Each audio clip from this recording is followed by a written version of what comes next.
Guest is someone who proves that the most powerful thing you can bring to any industry is a combination of deep expertise and an even deeper sense of purpose. Sherri Parsons, who joins us today, is the principal broker and owner of the Parsons Real Estate Group in Hampton Roads, Virginia, an MBA, HUD certified housing counselor, and the 15-year executive director of the Hampton Roads Community Development Corporation. She has over 26 years of experience in real estate, but what makes her story truly unique is where it started, not in sales, but in the legal trenches of title litigation, default servicing, and foreclosure work. Sherri has seen the system work from every angle, the wins, the crises, and the human cost of both. And today, she's using all of that to build something rare, a business that is both commercially successful and genuinely transformative for the communities it serves. Sherri, welcome to the show. Thank you. Thank you for having me.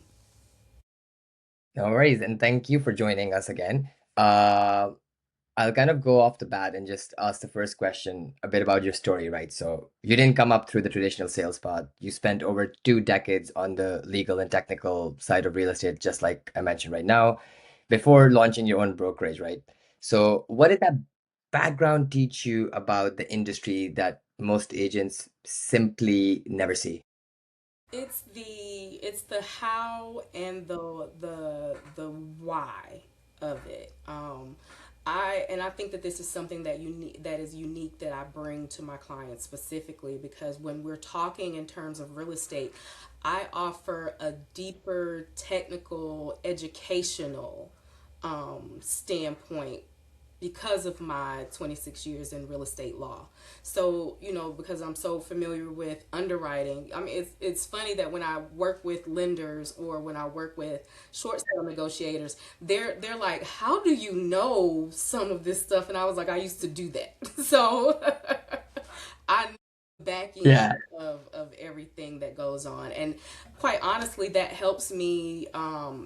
It helps me become a better agent. It helped me better educate my clients because, I hear a lot. I've never heard it explained like that before. Thank you. And I'm like, well, that's my job is to make it plain, make it so that you understand and not overwhelmed. So I Yeah. actually And appreciate that. no, I mean, I'm sure they do because often case, like as a common man, which is basically the community that you pretty much serve, right? You do not want to kind of bore them with the nomenclature or the jargon that comes with things like litigation. Um, just the plain, simple English is always the best tool. Unless they don't speak that, then you obviously have to try something else. Good. And I guess it's kind of similar to that, and just focusing on your personal story a little bit, Sherri. So you launched your own team in 2020, right? So one of the most volatile years in recent memory. What Yes. did building a business in that environment teach you about creating systems that can actually scale without depending entirely on, I guess, your personality? You know what? I actually built my team by mistake. Well, it was more out of necessity. We had in my brokerage decided to have a listing contest to see who can list the most properties. And they divided us up into two teams. And each team leader, I have consistently been one of the top listing agents in my brokerage since I've been there. And so they put two of us in charge, the two top listing agents in charge of a team. Nice. And we had to actually, I did coaching calls, I had to do trainings, I had to teach them where to, lead generation sources, had to help them convert. They would go on appointments with me. I was becoming a team leader for that listing team. And I was going against an agent who had been the top listing agent or top agent in the brokerage at period. I mean, he's just the best. He still kills it to this day. We have like informal, like, Yeah. rivalry going on. And so I ended up, I had to do this. The agents that were, on the team with me appreciated, the insight. They loved the training. They loved the calls that we were doing. They loved I mean, we were getting together when we were trying to make them successful. We ended up winning the, um, Wow. The Surprise, surprise. Yes, and I was happy to brag and to throw it in his face. But what happened as a result was all those agents said, "I want to be on your team." And I said, "I don't have one." And they said, "Well, I think you need to start a team." And so I literally that day went to my broker and switched from you know, from a regular agent to a team agent, kind of. Wow. And so it allowed me to be able to bring those agents on.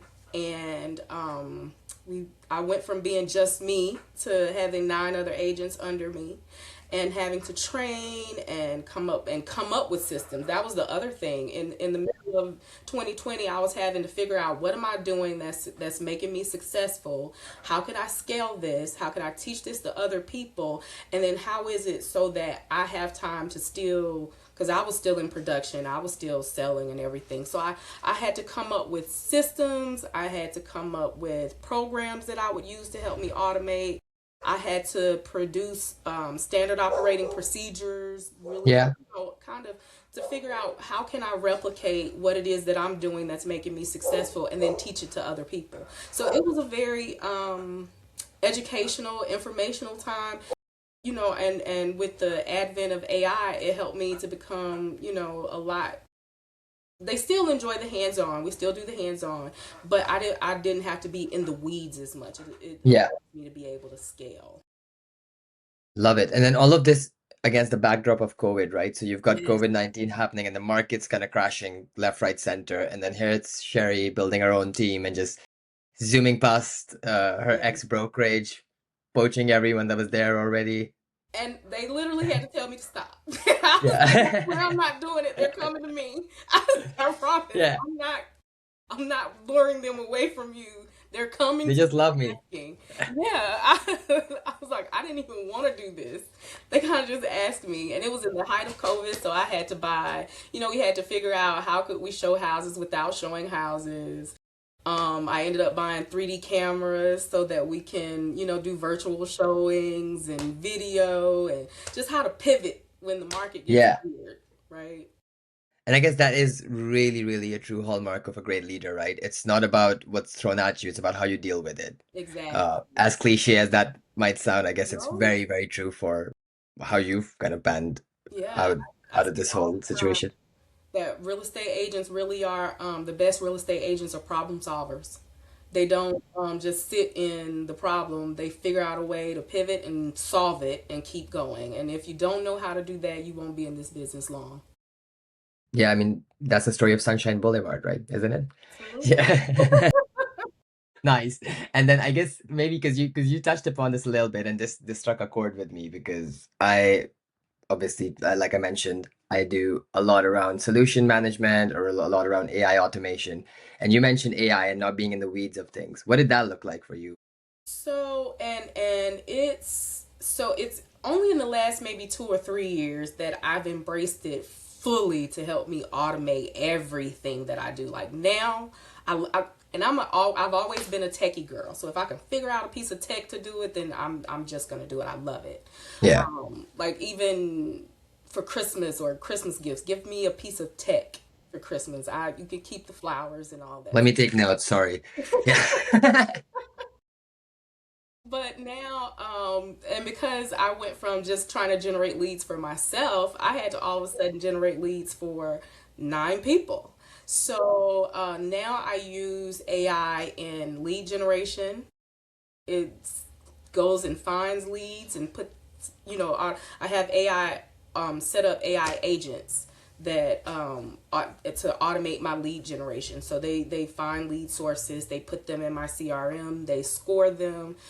Very If nice. I have pre foreclosure leads, instead of me having to look at every single lead and then figure out which way is the best pathway, the best solution, I have an AI agent that gets all of the property data information, all the loan information, and then tells me and puts it in the system what's the best pathway to go. Yeah. It's trained on short sale guidelines, default servicing guidelines. I mean, it really is like my brain inside of the CRM, and I'm able to, instead of me having to look at every single one, because I generate about maybe 400 leads a day. So instead of me having to look, there's no way I can look at every single one of them, but the information gets automatically put. I built the system so that it gets put into the CRM so that whoever accesses it can have access to pretty much the whole the flow, the best way to go, the terms, who to talk to, the numbers to call, all of that. And then I have autonomous AI agents that pretty much help me run all the admin part of my business. Nice. So they handle social media content and reach out, business to business, reach out and document generation and scheduling and email and all that stuff. So it's, I still say that, a lot of people like the old fashioned way, but if you're running as a person who's responsible to make sure that other agents are productive as well, it's Hmm. important that you're able um to be able to generate enough business for them too. I mean, no Exactly. agent likes a hungry agent, right? No, because you're not just responsible for putting food on your own plate anymore. You have to make sure that everyone's well fed. Exactly, exactly. Yeah. So it was And it was a must. You have to. I mean, my one of my brokers talked about, I went to a training and I was talking, and he says, well, Sherri's lead gen tactics will be a little bit different from yours because she mass generates leads. yeah, Can still do this and this and this. And I was like, well, yes, you're right. Because they can't see my leads in my CRM, but they see that the leads that come in, these hundreds are being assigned to Sherri. So it's I would say since 2020, my database went from being about 20, maybe 30 people to over about 75 contacts in my database of 75,000. Sorry. yeah. I was about to correct you there. I was about to say 75. That sounds like a dodgy number. So yeah. Very nice. And what's the conversion rate like, if you don't mind me getting a bit deeper into it? Because AI, the one of the things you get with AI, of course, is Yeah. that You it's get great at leads picking up stuff. for people who aren't, it's a wide net. Hmm. But I would say it's about, for every 100, maybe 6 convert and close. That is very good. It's very And that high. and that's being conservative. Sometimes the balls drop, and contact gets missed. People don't Hmm. call back soon enough, but for the most part, about 6. Me personally, just myself, because I'm still in production, I may list maybe 6 a month, sellers, and that's pretty good because if I go on, typically if I get the appointment, they're ready to list, and that's mainly because we do a lot of work on the front end, qualifying and contacting. I also use an AI program called Call Action, that is like the follow up Yeah. genius to following up with people. So they do calls, text messaging, reading lists, voicemails, emails. I mean, just everything to try to get, them talking back to us. So mostly it's not as much cold outreach for us. It's a Hmm. lot more warm outreach, and so it makes it easier to convert. Very nice. And I guess it's also a question of like being an early adopter, right, in your case, because I feel like so many people are still waking up to, oh, Claude and Anthropic does this, and then ChatGPT, wow. So it's all about early adoption and you kind of identifying that opportunity, possibly well ahead of the curve, like where we are at in the Western markets, right? So how did you stumble upon AI? So, like I said, I've always been just a techie person. I mean, at one point, I was building my own apps that were gonna do what I wanted them to do. Um, and this is a funny story. So I went to go work at. I was in the legal field. My legal career has helped me in a lot of different areas, and I took a Hmm. couple years off because I got recruited by a software company that said, "Hey, we want you to help market and sell our software." They're a legal software company. And when I got to the company, I did more technical support than I did with actual implementation of Yeah. the program, and they said, we just did not think that you would be this, this good with this. It was our some light coding, and for things that now are super easy with Claude Hmm. code and vibe coding, and just plug and play stuff. Now I used to do on the computer with C++ and all that kind of And stuff. Java and everything, all of that fun stuff. Yes. And so when I learned more about exactly how much, and at first I began just like everybody else did when Chat GPT came out. It's Chat GPT. You can help it write better. You can do this. It Yeah. does this. It does this. And now that I'm so deep into agentic AI, and I played around with OpenClaw, and Hmm. once security issues get a little bit better with those, then I'll be a little bit more comfortable with going that. But I build AI agents. My son, who's also a real estate agent, builds apps. He's building a couple custom real estate apps for us that help with lead generation, and building a so he actually since he builds app, he's actually building us some custom apps. We're working on one right now that's specifically for lead generation, and we think it's going to really change the game. Even the Hmm. different things that I have going, I think we're going to be able to bring it all into a native app that was built just for our team. No, I mean, I love that. And I mean, I guess that's if you've got it in the family, why not tap into it? Right? I mean, Yeah. he's on another level. Sometimes when we're brainstorming and we're talking, and he goes over my head, I'm like, look, no, I'm back down here. So I don't understand all the rest of the technical things. I just needed to do this. Can you make it do that? So Amazing. he's more of the developer, and I'm more of the, since I bring to the actual how the app can actually be implemented and used in a real estate context, and so we work very closely together to do that. And that is the generational gap coming in, right? So you've got like your Gen Zs and As coming up with all of these solutions, but then the processes and the people, it's kind of millennials and older people understand that way better. So we know how to manage the trajectory around that. Exactly. So we have some pretty heated conversations because it's difficult trying to make a Gen Z or Yeah. understand. I'm like, no, no, no. I get what you're saying, but how you have to think about the end user here. Who is our audience? We're talking about real estate agents that don't want to know all that technical stuff in order to buy and sell houses. They don't want to know about the coding, or MCPs or any Yeah. of that stuff. No. Especially if they're older, more established real estate agents, the easier the user interface is, the more likely we are to get them to buy on if we decide to make this product for teams outside of us. So we were starting with us and perfecting it with us, and then we were going to roll it out to maybe my brokerage to see if any other agents wanted to try it, and then Yeah. go from there. Very good. I mean, very, very exciting stuff in the future stored for you then, Sherry. And I look forward to kind of looking at that in the future. I guess maybe if we roll it back a little bit, and I do want to touch upon the philanthropic side of yourself, right? So I mean, with your partnership with Nexvia and the kind of consulting work there, right down to your kind of voice for the people who probably need the most recognition in the real estate sector, right? It's the masses. It's the people who can't really probably afford homes at the moment in the US, especially in the Virginia kind of community. So, talk me through that. What does that journey look like, and how is that rewarding to you personally?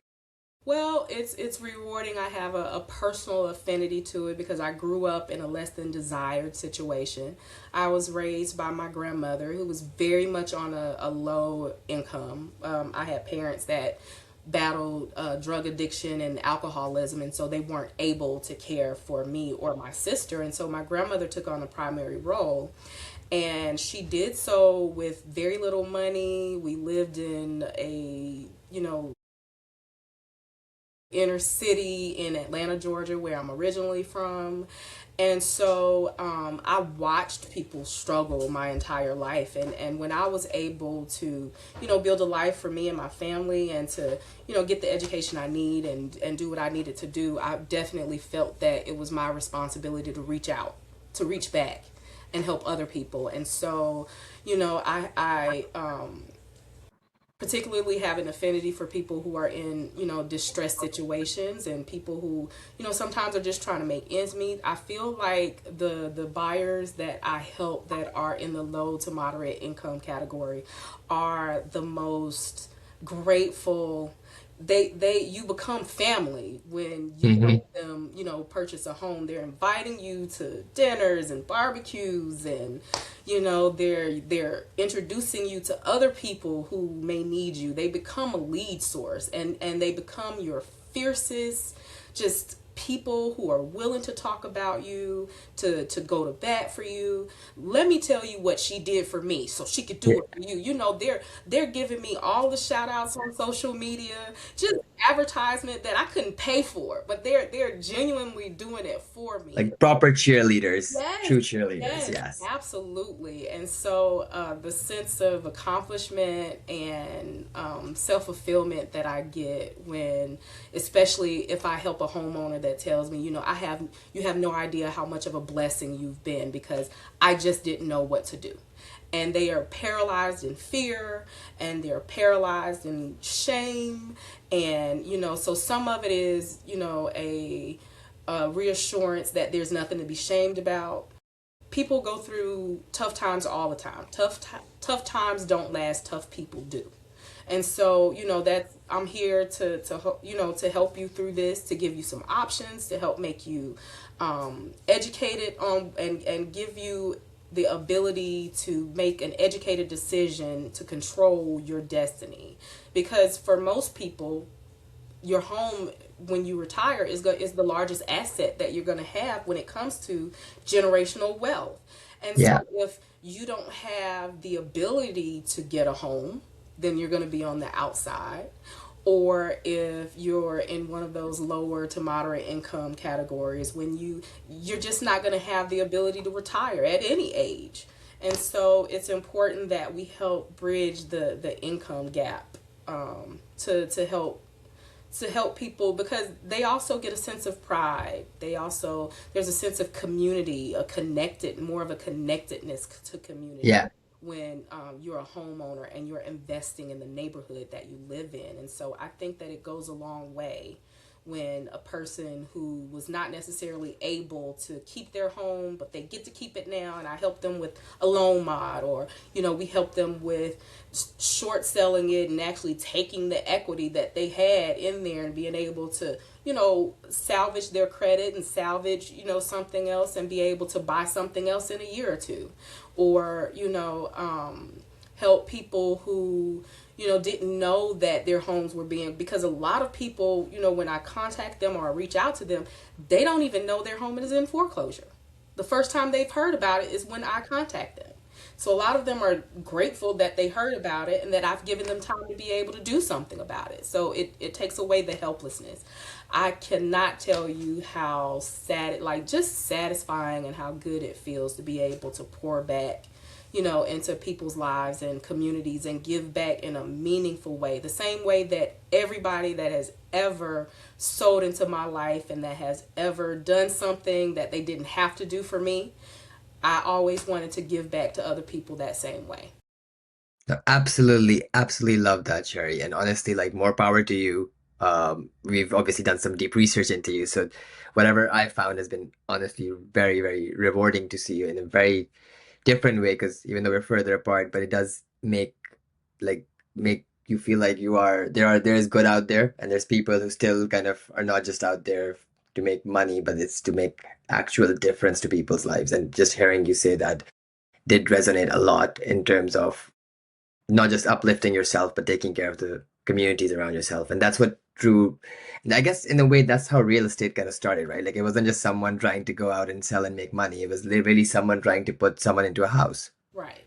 Right. And and you're just carrying on that trend. So, I mean, a flag bearer of sorts. And maybe I'll sort of pivot a little bit into another thing that you're kind of associated with more recently, and that is, so one of the things that we came across was especially around your positivity and your kind of positive outlook towards the markets as well. So you you just spoke through the fact that you did a lot, or you started your kind of career or your own brokerage during COVID, and now you're calling the 2026 struggling market a Goldilocks moment, which you believe is a correction. So talk me through that kind of thought process where a lot of us are getting worried about the Virginia market, but then here's Sherry being positive. Yes, absolutely. A lot of people, they see, whenever they see real estate down markets or they see, real estate slump times, those are the times where there are the greatest opportunities and people make the most money. There's an expression, poor money doesn't make any. Because while everybody else is running away, that opens up lanes for other people to have more, access to things. So while there isn't a whole lot of, more people are running away, and for good reason. Okay, I get that. But this creates lanes, it opens up spaces, more inventory. So where buyers who weren't buying before because of the competition and the inventory and the market now have an open opportunity. There's not going to be, in my opinion, there's not going to be another 2008 here. There's just not going to be a market crash because there's so many things that have been put into place to kind of to help with that. Like now you can't buy a house without pledging your firstborn. Kind of they make sure that qualified buyers are well qualified now, Yeah. barring any outside extenuating circumstances. The temperature for 2008 just does not exist in this market today, so we're never going to see a 2008 again, you know willingly. But what we are seeing is a market correction. Like the market here right now is exactly how the market was before 2020. Mm-hmm. Was, we were seeing 6% interest rates, 7% buy downs to 5%. We were seeing, houses were on the market more for 3 months, carrying 3 months of inventory more. Now it's a balanced market now. It's what the willing buyer who is under no duress to buy is willing to pay for, to a seller with a home who is under no duress to sell is willing to pay and to buy. It's willing to transact. And so now it's buyers have a fairer chance of getting into their homes now. Sellers have, they're not having a windfall anymore. Like we're not seeing like it was during COVID in 2021 where we were seeing 30, 40, $50,000 over asking, and all Yeah. cash buyers coming to the house. Or when I list a property, I have 30 offers in my inbox, sight unseen, within an hour. We're not seeing that anymore. Now, mind you, I love that as a listing agent. Yeah. I'm sure you do. Listing agent then. But from a buyer standpoint, it was frustrating that we would lose out on offers that were 30, $40,000 over asking, or people didn't even see it and they were getting it. It was just so many things that were frustrating for buyers. But now those things don't exist, and it's more of a balanced market. And so where there are balanced markets, there are more buyers who are able to enter into the market.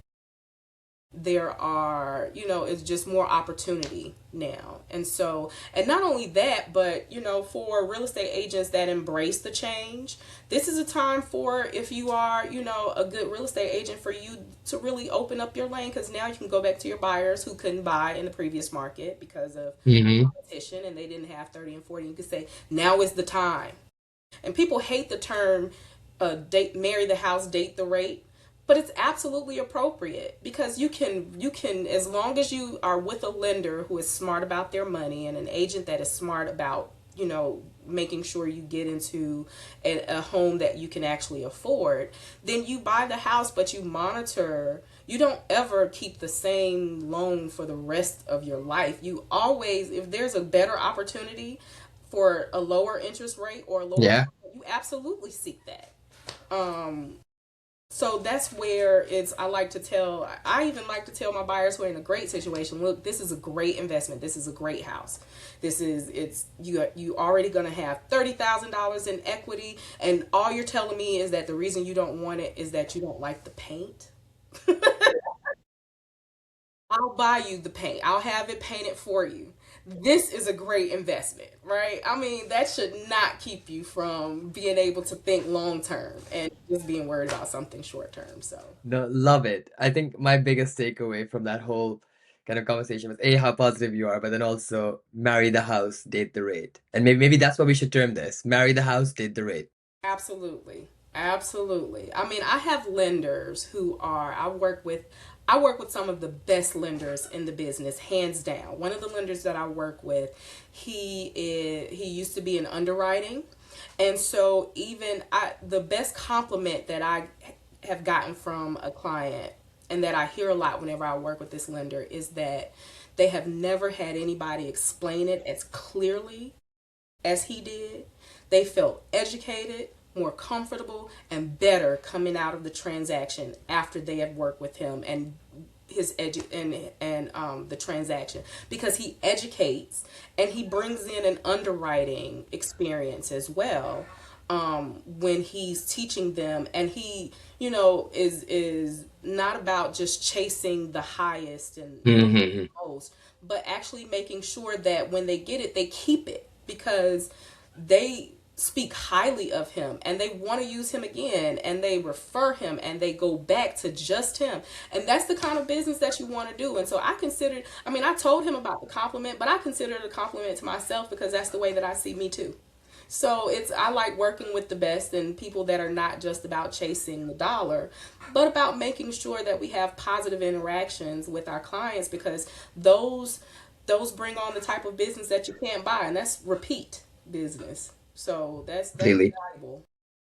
Completely. And I guess sustainable as well, right? So repeatable and sustainable, which is what you want specifically in this market, but for a Absolutely. longer term as well. Absolutely. Nice. So I guess just one last one, Sherry, for someone right now who feels like the system, or whether that's the housing market, the business world, or the technology landscape, just wasn't built for them. So there's a lot of people who are pessimists out there who feel this way, right?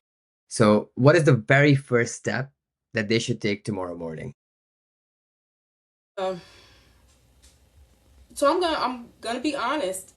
If you're having those kinds of doubts, it's not for you. You're gonna There are gonna be a lot of doors that's gonna close in your face. It's the nature of the business. But there's a book that I read, and I love books, love sales book. I don't necessarily read them all, but I listen to them all the time. And it's Go for the No. You're gonna hear a lot of no's. So if no's discourage you, this is not the business for you. Um, because you should be so good at what you do that you know how many no's will get you to a yes. And so you're okay with hearing the no's, because you know that 15th one is your yes. That's the one that does it for you. So you don't mind hearing the first four or the first six, because that only gets you closer to the one that's going to say yes. And so it's going to be all about consistency, making sure that tough times happen. Rejection happens. People are going to say no, not you. That's why it's okay to have more than one salesperson, because not every salesperson is for every person, but there's enough business out here for everybody. Is how I feel. So the people who are for me and that work comfortably for me are my people. That's my demographic. And so a lot of it is finding your target audience. I work well in distressed situations, in distress and with foreclosures, and in those areas, and I know that those are my people, and I convert those and I work with those like nobody else does. And I mean, you have to think highly of yourself. So that's my audience, and I know to it. So what I do is I cater to my audience. My brand is directed towards my audience. Even the outside things that I do or that I align myself with, are still things that can help me with my audience. So that if I'm doing things with Nexvia, or if I'm doing things with HRCDC, or I can still tie that back into real estate, and I can still, tie that into, because real estate is my core business. So I can always Hmm. tie that back into my core business. I can become an educational or speaker. I've spoken about, distressed situations and, that kind of stuff. It still gives me the ability to be able to be put in front of an audience that will more than likely be ready to call me. I mean, I had a client that I work with here, and he said, I gave your number to my friend in California. I don't work in California, but okay. Appreciate that you thought about me. I'll do my best. I appreciate it. So I would say, like, everything you do, align yourself with things that align with your target mind, audience, and be relentless about it. If a little bit of rejection is going to keep you from knowing that this is where you're going to be, because sales, real estate sales, is just not for the faint of heart. It just isn't. You have to have some thick skin.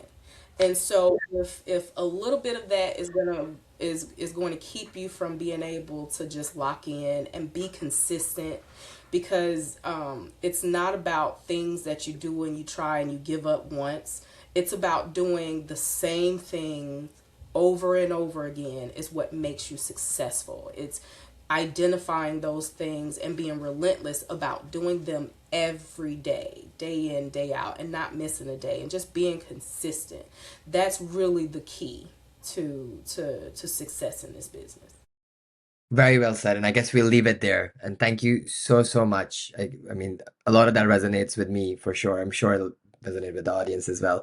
And thank you so much, Sherry, for, I guess, your kindness, your gratitude, or teaching us how to be gracious, and most importantly, for your candor and time. Thank you. Thank you so much. Thank you for having me. Thank you.